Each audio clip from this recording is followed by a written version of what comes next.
Ouça a partir de agora na Mundial. Programa Mônica Bonfilho. Falando de anjos, alquimia, oráculos, cristais, cultura afro-brasileira e muito mais. Programa Mônica Bonfilho. Boa tarde, tudo bem com vocês? Hoje eu estou com tantos convidados aqui na sala, eu estou tão feliz. Bom, primeiro eu estou com meu filho, o meu filhão aí, que é o editor dos livros, ele está me acompanhando. Estou com a Fernanda, com a namorada dele tão querida. Aliás, a Rosângela, a mãe, está ouvindo a gente agora, então eu estou muito feliz também que ela está ouvindo, está curtindo o nosso programa.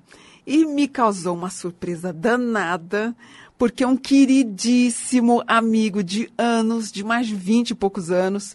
Eu entro aqui na rádio, ele estava aqui me esperando para fazer uma visita. Estou muito feliz, que é o João Rafael Torres. Ele é psicoterapeuta, junguiano e tarólogo. Tudo bom, João? Tudo bem, Mônica. Prazer grande te encontrar. Nossa, o prazer é meu. O João é um querido amigo, ele mora em Brasília, tem um trabalho lindíssimo. Aliás, um tarólogo muito experiente, muito querido também, faz trabalhos em Brasília, faz trabalhos aqui com uma leitura também em São Paulo, tem grupos de estudo. Está escrevendo um livro. Aliás, quando é que sai o livro, hein, João? Nesse próximo ano, com certeza. Em 15 agora? Com certeza. Nossa, estamos que no processo já de finalização, de negociação com editoras. Estamos aí na fé de que esse ano vai será... sair.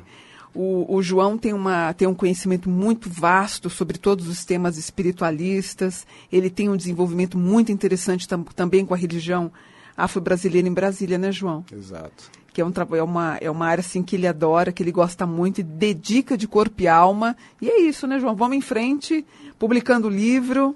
Vamos lá. Tendo você como mentora, tendo você como uma grande inspiradora. Imagina, você é maravilhoso. Eu estou emocionada até agora, tem 20, 30 minutos que a gente se encontrou, eu ainda estou muito feliz e é com muita alegria que eu começo o programa. E, aliás, hoje eu quero falar sobre projeção astral. Você já ouviu falar em projeção astral? Você acha que isso Você acha que isso existe mesmo? Você acha, João? Você acha que é uma não sei, é algo que pode acontecer naturalmente com as pessoas? O que se percebe é que os relatos são relatos muito fiéis e relatos muito semelhantes, né, entre as pessoas que dizem, né, que contam essas experiências. Então, alguma coisa deve existir, independentemente do nome que se dê, da forma como se vê, mas acho que uma das provas da existência do espírito, né? De que existe um espírito que ele está vinculado ao corpo, mas que ele tem uma independência, que ele tem uma autonomia diante desse corpo também. E outra experiência que vamos ver se eu consigo, se dá tempo de falar, é sobre a experiência quase-morte, o EQM, ou EQM, que, aliás, um dos estudos que o João Rafael Torres ele desenvolve é um trabalho profundo sobre a morte, a transcendência, né, João? Também a sexualidade, elas estão interligadas aí, bem na casa 8, né, João? Exato. Os dois grandes tabus da humanidade, né? A humanidade e a sexualidade, eu acho que são os temas que mais perturbam o homem desde que ele começou a desenvolver sua consciência. É verdade. Então vamos lá. O que é projeção astral? Para mim, existem dois tipos de projeção. Um é aquele sonho. Você tem um sonho com alguém, eu não sei nem se já aconteceu, João, de você ter sonhos tão vívidos. Uhum. Já aconteceu com você, Fernanda? De ter sonhos tão vívidos que você fala, gente, isso não é um sonho, é o encontro real. Já aconteceu com você, João? Sim, já aconteceu em algumas experiências. Né? Ele é tão forte que a gente fala, não, isso não pode ter sido só sonho, eu me encontrei com a pessoa. E o outro é numa outra qualidade. Eu fiz esse programa hoje porque eu durante uma consulta de um mapa que eu estava fazendo, você sabe que eu conheci uma criatura incrível, ela não acreditava em nada, super descrente de tudo, e depois de uma projeção astral que ela teve, ela inclusive hoje desenvolve estudos sobre temas espiritualistas. Ela estava no exterior, não me lembro do país onde ela estava, ela me contando sobre isso, e foi para a banheira, água muito quente, ela estava num país onde no dia estava inclusive nevando, e ela quase adormecer, ela consegue se ver flutuando e ver o próprio corpo na banheira, e consegue, com esse deslocamento, ela vai para o quarto, vê o marido, ela saiu do quarto, começou... E aquilo até, de certa forma, provocou uma grande angústia nela. Sim. E eu tive, um dia depois que eu tive o Vitor está com 23 anos, há exatamente 23 anos atrás, eu chego com ele da maternidade na casa da minha mãe, que eu estava, na época eu morava com a dona Laura, com a minha mãe, eu entro em casa e vou descansar, e eu saio do corpo e começo a flutuar, como se for, eu lembro assim, nitidamente, me lembra, parecia, até vou brincar um pouquinho, a lembrança que eu tenho, me veio aquela ideia do Peter Pan andando, tipo, quase na parede, quase que meio, lembrando até uma sombra da imagem dele, que a sombra sempre tinha um problema de dificuldade com o Peter Pan, que, aliás, eu fui lembrar disso, mas a projeção também tem vínculos com alguma coisa nesse self mais profundo.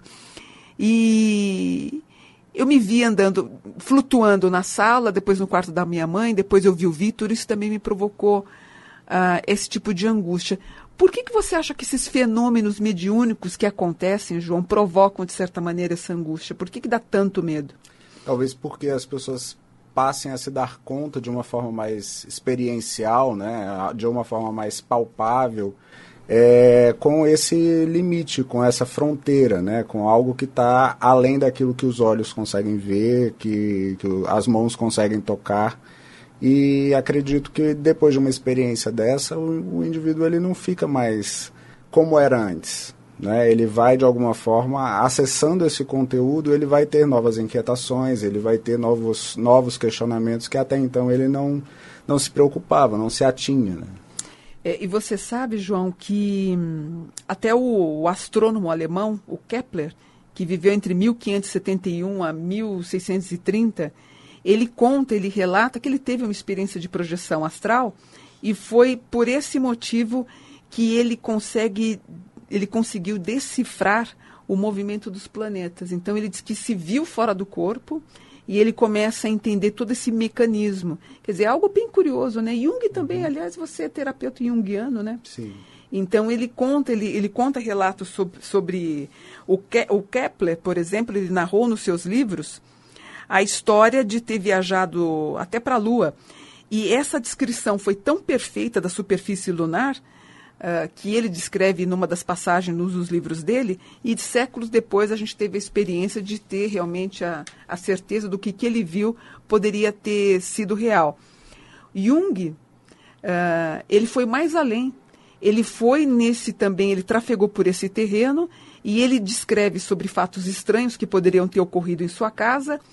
E ele viu também móveis que se partiam sozinhos e coisas que ele ficava em estado de sublimação quando ele conseguiu até trafegar e andar entre as paredes e fazer coisas, enfim. Você acha que o ser humano, que todo mundo conseguiria então fazer uma projeção astral, João? Talvez não deliberadamente, talvez não de uma forma não imediata. Mas acredito que existem, né, pessoas que exercitam isso de alguma forma, que seguem determinadas práticas para facilitar essa liberação, esse intercâmbio maior, né? Aliás, até aproveitar que o João está aqui, João, quanto tempo que você estuda sobre todos esses assuntos? Nossa, desde o início da adolescência, fim da infância, início da adolescência, que eu sempre tive muita curiosidade, sempre... a religiosidade de uma forma mais ampla, né? Os oráculos, eles participaram da minha vida desde o início da adolescência, podemos falar assim. E até hoje, né? Tanto que você, quando faz o seu trabalho aqui em São Paulo, não é trabalho, eu não gosto de falar trabalho, quando você faz os seus atendimentos personalizados, que você faz com tanto carinho, você usa, qual é o tarô que você usa, João? Eu uso um método que eu desenvolvi a partir da linguagem junguiana para a leitura do tarô. Então eu uso o tarô como uma ferramenta de acesso para a psique do indivíduo, para entender como é que as coisas se manifestam, se organizam dentro da psique do indivíduo, e aí orientar a partir das resoluções de conflito, de uma clarificação maior, né, das questões daquele indivíduo naquele momento. E você também, como conhecedor da cultura afro-brasileira, você acha que, de certa forma, quando a gente está tendo uma irradiação, uma incorporação, a gente, de certo modo, pode estar fazendo uma projeção astral, está saindo do corpo para dar passagem também? É um relato que muitas vezes eu já ouvi de pessoas, de seguidores, né, de Umbanda, de Candomblé, que durante o processo de transe elas vivenciam outras experiências, enxergam outras dimensões, outros caminhos, como se existisse de fato essa intermediação, né? Enquanto a entidade, o espírito se aproxima mais daquele corpo físico, aquele espírito ele tem uma liberdade maior para passear por aí, ou para trabalhar, né, para visitar algumas instituições, algo mais pertinente àquele momento. E você sabe que um dos medos mais comuns, né? Porque, na verdade, quando ela faz a projeção astral, isso geralmente acontece um pouquinho depois que a gente começa a sonhar, ou num período mais profundo do REM, e disse, então, que a gente está ligado ao corpo material, ao corpo espiritual, que nós estamos ligados e presos por um cordão de prata, né? E você tem um deslocamento, esse teu corpo espiritual é idêntico ao teu. Muitas das projeções que nós fazemos, você tem aquela sensação depois do déjà vu ou do déjà vu, de você sentir, olhar, identificar e falar, meu Deus, eu já estive nesse lugar, já vivi aqui, enfim, ou em países, ou em situações, ou com pessoas. E são relatos tão fortes, tão verdadeiros, né? Porque você vê cenas, você acaba visitando lugares, e em alguns casos, quando você está acordando, a gente tem a sensação de a gente estar caindo. Ou seja, no sonho, a diferença da projeção astral, no sonho não tem juízo crítico nenhum, não tem uma sequência lógica. Então eu posso sonhar que um quadro virou um cavalo, é um sonho, o sonho está descansando a mente. Agora, a projeção astral, ela chega a ter o poder de decisão e ela tem uma sequência mais lógica e coerente também. O teu juízo crítico também está presente. E acontece aquela sensação da liberdade, da visualização e não deforma o ambiente. Que nem eu falei, a imagem de um espelho se transformando num cavalo. É bem típico de um sonho. Agora, a projeção astral é tudo tão nítido, tão real, que a gente entende isso como algo espetacular. Como eu falei para vocês, eu dei curso de projeção astral em São Paulo, acho que uns 4, 5 anos. A gente chegava a assustar com a quantidade de relatos durante o curso, de coisas que nós projetávamos. Aquilo acabava acontecendo, mas a grande maioria voltava para trás com medo do que poderia vir. A gente sempre tem muito medo, né? O desconhecido, ele tem... Tudo que é desconhecido, tudo que é divino, ele tem, ao mesmo tempo, uma capacidade grande de nos fascinar, né? De nos atrair a atenção, mas também de nos colocar de uma forma mais temerosa, de uma forma mais refratária, né? Diante daquilo que é desconhecido. A gente teme perder o controle da situação. O controle, eu acho que é um grande problema, né, para quem busca experiências como essas, né? É verdade. Até mesmo Einstein, que é o criador da teoria da relatividade, ele tem aí o livro Entre a Matéria e o Espírito, ele cita um trecho na sua biografia, na qual ele revelou para um amigo que ele tinha concebido as ideias dele tão revolucionárias através de uma visão que cresce ter sido através de uma projeção astral. O Jung, também numa passagem dele, ele consegue ver, ele teve uma projeção tão fantástica que ele vai para fora da Terra e ele consegue ver todo o planeta naquela imensidão azul, onde assim, a gente nem tinha tido ainda tempo de ter experiências dessas, que hoje a gente vê com tanta clareza. A forma como ele descreveu é uma forma impressionante. E a dúvida, que nem eu te falei, o medo é esse, né? Da pessoa, quando ela se vê naquele estado de flutuando, ela tem um grande medo de acabar não voltando. Errando o caminho. E errando o caminho, que não tem problema nenhum. E um outro tema que é muito legal, que eu gosto muito, é da experiência quase morte. Não sei se... que é um pouquinho diferente da projeção astral. Sim. Não sei se você já lidou com casos assim, João? Não, nunca tive uma experiência em consultório de alguém que tenha relatado algo semelhante. Já de amigos, né, amigos que contam. Tem uma amiga que teve 2 vezes. Do EQM ou da projeção? EQM. Nossa, é forte. Em 2 situações limite, 2 acidentes graves Exatamente. de automobilísticos, e ela se viu, falou que numa delas ela viu assim durante um período longo, assim, o período do resgate, da chegada do hospital, ela acompanhou tudo. Bacana isso. Eu tenho um amigo meu que, assim, para mim foi uma experiência que ele contou, uma das mais fiéis que eu vi de EQM. Ele estava nadando, acho que no Guarujá ou em Santos, ele se afogou. E ele foi resgatado por bombeiros. E ele super cético. A experiência que ele conta nesse... Tudo que aconteceu, todos os bombeiros tentando socorrê-lo, ajudá-lo, foi alguma coisa impressionante. Então, o EQM ele é diferente da projeção astral. Em 1980, o psicólogo Kenneth Ring, ele descreve as 5 fases da EQM, que é o sentimento de paz profunda, que é a sensação de flutuar através do ambiente ou no próprio espaço. Ele cita o percorrer do túnel vazio e escuro, de encontrar a luz brilhante no final do túnel e entrar nessa luz, porém ciente de que, se não retornar, que irá morrer. E desde a década de 70, o número de relatos de EQM está aumentando. Nós tivemos um médico, Raymond Moody Jr., ele estudou 150 casos de pessoas que sofreram uma parada cardíaca, como o João acabou de falar, da amiga que não chegou a ter uma parada cardíaca, mas sofreu por 2 vezes, hein? Foram 2 acidentes. 2 acidentes. Eu precisava rezar mais para onde está a guarda dela, hein? Não é? Ela fala que hoje a última coisa que ela tem medo é da morte. Que interessante, Gozado, você falou do acidente, eu me lembrei. A primeira suposta ideia, talvez, de uma EQM que eu tive, eu era super pequenininha, eu descrevo toda a cena. Eu fui atropelada por um carro. Uhum. Eu era muito bebê, muito criança. Era um DKV, para você ver como eu sou antiga, de 1898.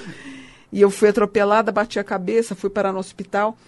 E a cena que eu descrevo de toda a composição do cenário, da minha mãe, desesperada, enfim, que eu conto nisso num dos meus livros, que é o Proteção, teria sido assim, uma projeção bem interessante, mas também foi uma experiência de EQM.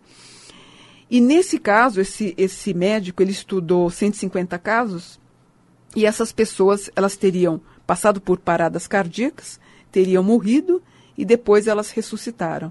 E ele colhe os depoimentos, e que para ele esses casos todos, tudo que a gente está falando aqui, gente, o que a gente está querendo dar é um aval, é uma garantia de que do que você sonhou, do que você viu, do que você sentiu, você não está sozinha. Quer dizer, o João conta relatos, eu estou contando, eu acabei de falar do Einstein, do Jung, de médicos que estudam sobre isso.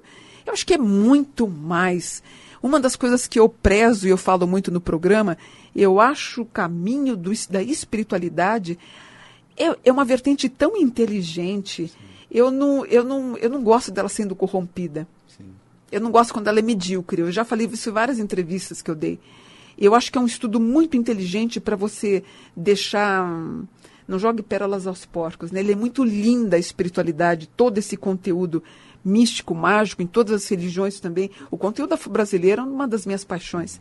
É tudo muito rico e a gente tem que reverenciar no sentido do conhecimento profundo que ela processa para a gente. Você não acha, João? E é muito interessante porque a ciência ela vem se aproximando cada vez mais disso que era sempre tido como algo muito místico, como algo muito relacionado ao descaso, aquilo que era uma crença popular, né?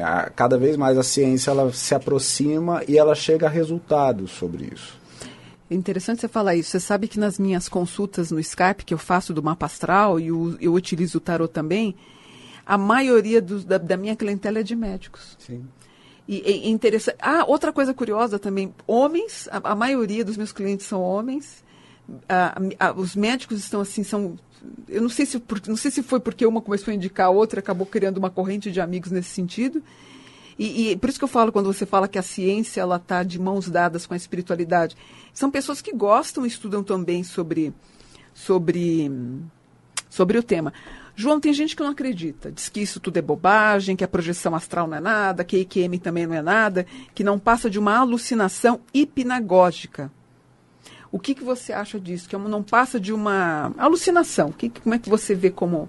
Se nós observarmos isso sob um critério cientificista e muito fechado, isso pode ser classificado dessa forma, né? A questão é que hoje, como eu disse, a ciência ela tem um olhar mais amplo, não para patologizar esse tipo de experiência, mas tentar uma busca de um sentido maior para elas, né? O próprio Jung, ele foi ele era um psiquiatra suíço e ele foi extremamente criticado em seu meio, segurou muito de sua produção, da sua obra, para um amadurecimento maior, para ser publicado no fim da vida, justamente porque ele temia a crítica dos seus iguais, dos médicos da mesma época, e ele foi taxado muitas vezes como um místico, só porque ele acreditava que existia uma dimensão maior e que se isso, de alguma forma, tocava as pessoas em todas as épocas da civilização, em todos os lugares do mundo, isso merecia uma atenção, né? Então ele fundamenta toda a teoria dele a partir disso e gera ciência, e uma ciência que hoje ela se desdobra em muitas escolas de psicologia, né? Tem uma aceitação já bem mais consolidada. Na época era tido como um conhecimento marginalizado, hoje não, hoje já é algo que é partilhado por várias escolas de psicologia. João, o que você diria para as pessoas que estão ouvindo? Você sabe que a audiência do programa assim, é uma audiência muito boa. O que você diria para as pessoas que já passaram por projeção astral, tiveram uma saída do corpo, pessoas que gostam da espiritualidade, do misticismo? Qual é o aconselhamento? O que você diria para essas pessoas? Tentar tirar um sentido dessa experiência, né? Todas essas experiências, elas podem ser vazias, elas podem ser histórias boas de se contar numa roda de amigos, ou elas podem ter uma função maior. Elas podem te levar para um novo conhecimento, para um olhar mais aprofundado sobre si mesmo, sobre o mundo que te cerca, e muitas vezes acabam por orientar um novo sentido de vida mesmo. As pessoas, elas, depois de vivenciarem algo semelhante, elas acabam ressignificando, dando valores diferentes, mensurando novos valores para a vida. Bacana o que você falou. E aí eu lembro dessa minha amiga, e ela disse que ela era totalmente cética, e depois dessa projeção astral, e hoje ela é uma escritora, já era uma escritora, inclusive ela escrevia sobre política, e hoje ela escreve sobre temas relacionados à espiritualidade e está desenvolvendo todo um trabalho junto à universidade, estudando sobre todos esses fenômenos. Eu acho que projeções, EQMs, até uma análise do jogo do tarô, ele tem que vir para transformar e tornar você melhor, né, João? Exatamente. Não adianta querer buscar desenvolver uma técnica como essa por mera curiosidade. A função não pode ser só essa. É claro que a curiosidade aguça todos nós, mas buscar um sentido maior, algo que dê um significado diferente para a vida, é a grande função de todos esses temas. Né? Bom, eu conversei com o João aqui, hoje a gente fez mais um bate-papo, nós nem pensamos muito no que a gente ia falar, e tá vendo, acabou dando certo. Pois é. Né? Aí eu quero te convidar, viu, João? Eu sei que você está lançando seu livro, eu quero acompanhar isso aqui. Eu sei que a editora provavelmente vai ser aqui de São Paulo.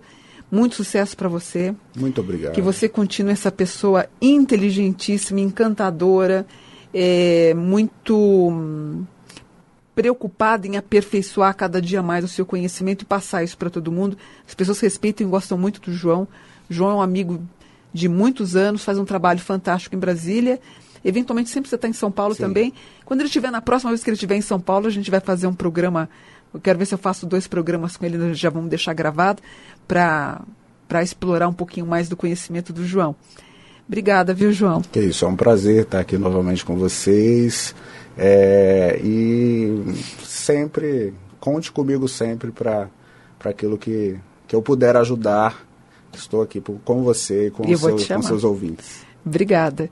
E eu quero deixar com vocês sabem, vocês me acompanham lá no Facebook, coloca no busca, então, Mônica Buon, Mônica B-U-O-N, você vai cair na minha página, que é a fanpage, lá e eu tenho mais 2 páginas também, como amigos, uma já não consigo mais adicionar, tem uma outra, que é a Mônica Bonfilho, o perfil 2, e lá eu coloco as minhas publicações diárias, enfim, vocês vão acompanhando o meu trabalho, então é um meio de caminho, é um caminho para você falar comigo. E se você quiser algum tipo de informação, você pode ligar para a editora, é o 11 47 08 1950.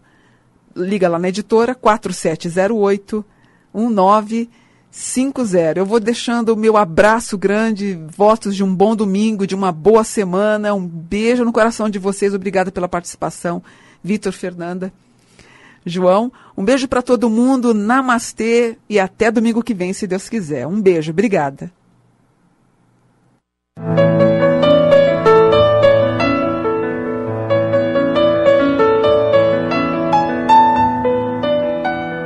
Você acaba de ouvir na Mundial.